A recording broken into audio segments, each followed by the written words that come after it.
Yesus datang di bumi ini untuk menyelamatkan manusia yang telah ditipu oleh setan di sorga dan dilemparkan ke bumi. Apakah yang dikatakan Yesus, bahwa dia datang ke bumi ini untuk lakukan apa?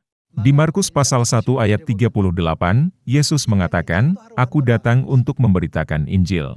Tentu saja, kata memberitakan Injil memiliki banyak arti yang kompleks.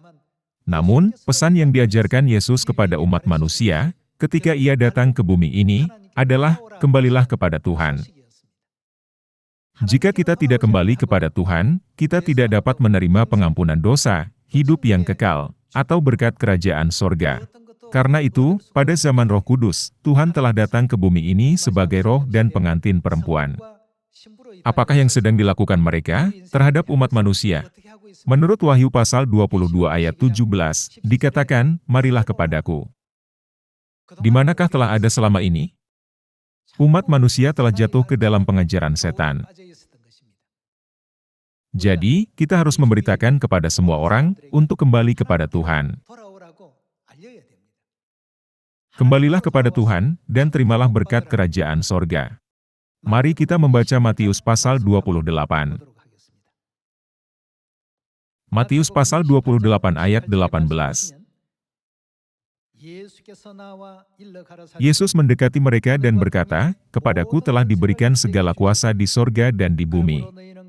Karena itu pergilah, jadikanlah semua bangsa muridku, dan baptislah mereka dalam nama Bapa dan Anak dan Roh Kudus, dan ajarlah mereka melakukan segala sesuatu yang telah kuperintahkan kepadamu.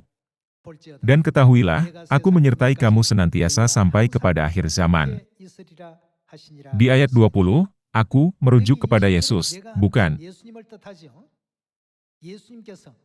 Yesus berkata, "Ajarlah mereka melakukan segala sesuatu yang telah kuperintahkan kepadamu." Di antara ajaran yang diperintahkan Yesus kepada kita untuk melakukan, ada Paskah, Sabat, Perjanjian Baru, pemberitaan Injil, kebenaran tentang nama baru, dan kemuliaan Yerusalem baru. Apakah harus kita lakukan dengan segala tersebut? Kita harus mengajarkan mereka untuk melakukannya.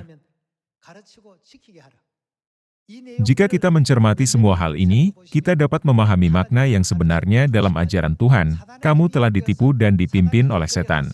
Sekarang, kembalilah kepada Tuhan. Bukankah ini apa yang diajarkan Tuhan kepada kita ketika Dia datang ke bumi ini? Ketika kita melakukan begitu, kita akan dapat menerima berkat, kerajaan sorga, dan warisan hidup yang kekal. Kemudian, kita dapat mengembalikan hati kita, yang telah diambil oleh setan, kembali kepada Tuhan. Itulah sebabnya Tuhan memberikan ke-10 firman kepada umat manusia, dan berkata, "Jangan ada padamu Allah lain." Apa yang akan terjadi kepada manusia, jika mereka mengikuti Tuhan lain? Mereka akan binasa.